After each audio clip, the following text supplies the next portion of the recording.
Hello, Degens! Welcome to Degenerate Bets. I, of course, am the Brofict one, AJ. Joining me is, of course, my PR manager, Matthias, and the man with the numbers, sportsbook whisperer, college basketball guru, daddy of the diamond. All hail the king of the links, Mr. Money Train himself, Noah. Noah, how the hell you doing? Matt, how the hell you doing? Doing great. Thanks for having me. Wonderful, baby. Glad to hear it. We are here to talk about some more SEC football. Well, soon to be completely SEC football. Talking about Alabama and Texas. This game has fascinated me since I saw the line come out, and it continues to fascinate me as Alabama Crimson Tide are 20-point favorites going into Texas with the total at 65 and a half.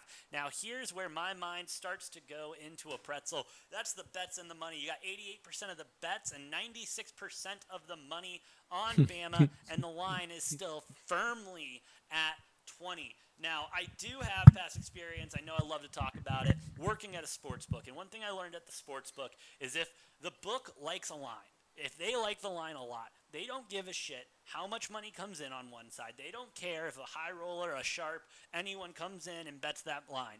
If they like the line, they will not move it. And that's what we're seeing from all these sports books with the line hanging around 20.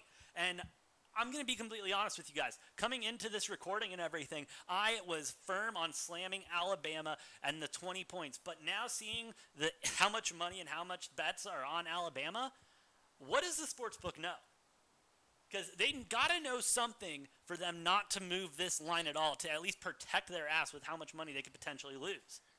Well, AJ, I think they don't know a lot. Apparently, if I'm being completely honest, it's it's more of a what don't they know and why are they being so dumb? I like that take. You think you see if there was some bets on Texas, I would agree with you, but there's no one's betting on Texas. Maybe there's just not a lot of And rightfully so. in game then. And I agree with you. They shouldn't bet on Texas. You should bet on Bama, but you should bet on Bama minus the 35 and a half, not the 20 that it's at right now. I mean, I think we can all pretty much say that we're on Bama, right? Absolutely. Oh, no doubt, no doubt. Yeah, we're all on Bama minus the 20. But is no one else worried that the book's not moving the number? Honestly, no, I might switch the number up to 28 and take a juicy boosted odds, honestly. Jeez. Yeah. Well, you got to worry about garbage time. You got to worry about garbage time, which is why my best bet, my absolute lock for this game, Alabama first half. And I don't take first half, first five very often, AJ, but I love this one. 12 and a half, I Ooh, think, is that's what I'm seeing juicy. the number at for Alabama. There's no doubt in my mind they're up 2 touchdowns at halftime.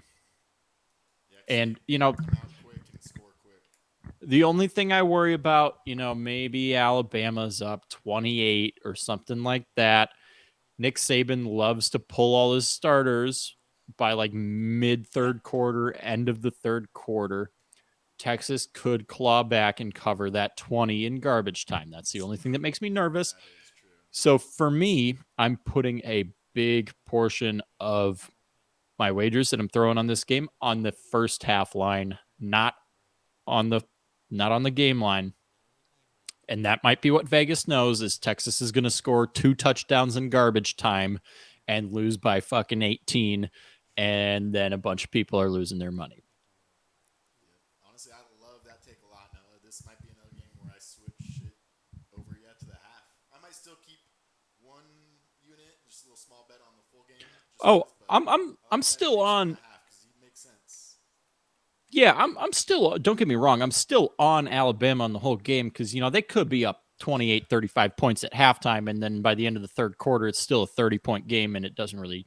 Well, Yeah. that's what I worry about, it's Alabama's up 31 going into the fourth quarter, and then they don't score a single point in the fourth quarter. Texas gets 2 touchdowns, and then Yes. it's a 17-point game. Alabama still wins by 17 without playing their starters in the fourth quarter. So it makes me a little nervous, but I'm still staying on the 20 for the game. But what I'm really attacking is that 12 and a half halftime line. Yeah, I love that halftime line. Give me that all day. Give me the full game. How do we feel about that total? This 65 and a half or 65, excuse me. I don't like it. No hook. Again, like we talked about, AJ, I think Alabama's going to put up 40 or 50 points on Texas.